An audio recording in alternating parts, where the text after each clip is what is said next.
WhatsApp, Facebook या Instagram, इनमें से एक, दो या शायद सारे इस्तेमाल करते होंगे आप। इसीलिए इन प्लेटफॉर्म्स की मालिक कंपनी मेटा के बारे में ये जरूर सुनिए। मेटा ने कई यूरोपीय यूजर्स का प्राइवेट डेटा अमेरिकी सरकार को सौंप दिया।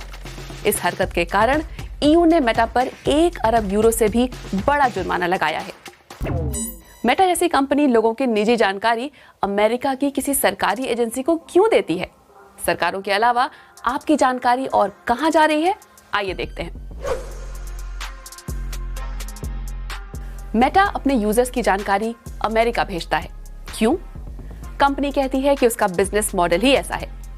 कंपनी लोगों की जानकारी को खास तरह से बंडल बनाकर रखती जाती है ताकि हर यूजर को उसके हिसाब से एड्स दिखा सके। लेकिन अमेरिकी निगरानी कानून में देश की एनएसए जैसी जासूसी एजेंसियों को यह अधिकार है कि वो अमेरिका के बाहर के यूजर्स की जानकारी भी मांग सकती है। ईयू की अदालतें मेटा को इस बारे में पहले भी चेता चुकी हैं, लेकिन कुछ हुआ नहीं। अब यूरोपीय संघ तगड़ा जुर्माना लगाकर सख्ती दिखा रहा है। हर जगह लोगों का प्राइवेट डेटा सुरक्षित रखने के लिए बड़ी टेक कंपनियों पर दबाव बनाने की जरूरत है, क्योंकि सिर्फ अमेरिकी सरकार ही नहीं, कहीं की भी सरकार ऐसा चाह सकती है। अमेरिका की बड़ी टेक कंपनियां एनएसए के मास सर्विलांस प्रोग्राम में मदद करती हैं। ये 2013 में एडवर्ड स्नोडेन के खुलासों से साफ हो गया था।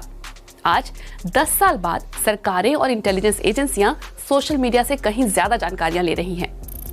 2016 से ट्रांसपेरेंसी रिपोर्ट जारी कर रही मेटा बताती है कि सरकारों ने उससे कितनी बार यूजर्स के बारे में डेटा मांगा। ताजा रिपोर्ट दिखाती है कि ऐसी मांग करने वाले देशों में अमेरिका और भारत सबसे आगे हैं। अमेरिका ने 64,000 से कुछ ज्यादा बार, तो भारत ने 64,000 से कुछ कम बार ये डिमांड रखी।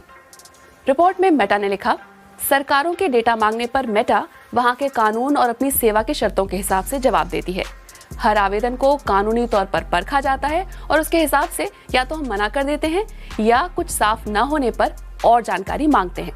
आसान शब्दों में कहें तो अगर किसी देश का कानून साफ साफ इसकी मनाही नहीं करता तो मेटा लोगों की जानकारी आगे बढ़ा देगा। इंटरनेट गवर्नेंस प्रोजेक्ट की रिसर्चर ज्योति पांडे बताती हैं कि मुद्दा केवल मेटा का नहीं है। असल में ये नेशनल डेटा तक पहुंच और प्राइवेसी के बीच का विवाद है। There's a very little transparency around what kind of data the government asks for, and the procedures are so opaque that it's very difficult for anybody who is not either working for the government or is part of Meta to actually know what is going on.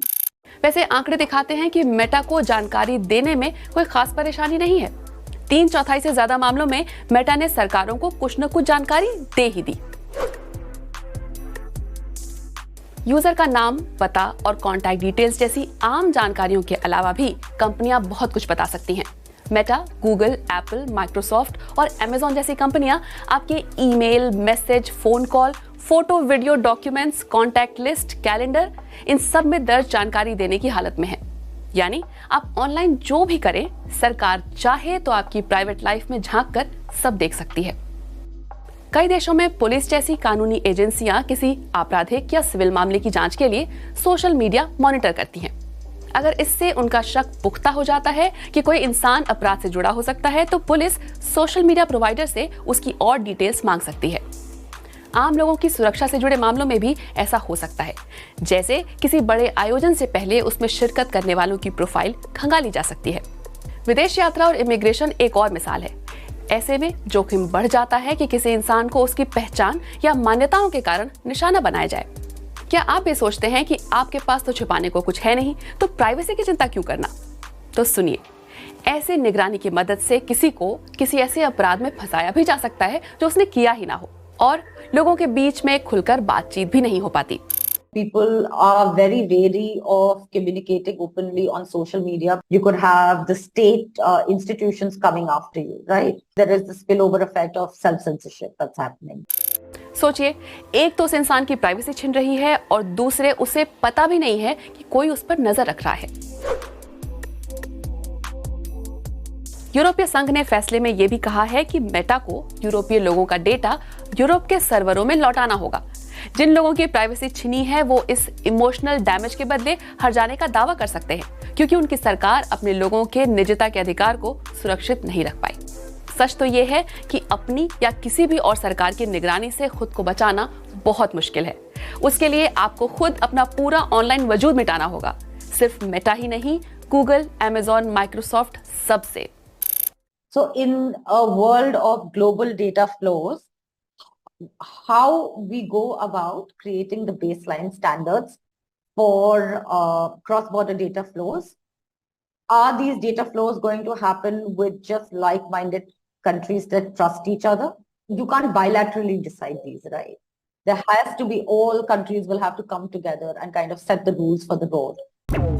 आपको ये सोचकर कैसा लगता है कि सरकारें आपके बारे में सब कुछ पता कर सकती हैं?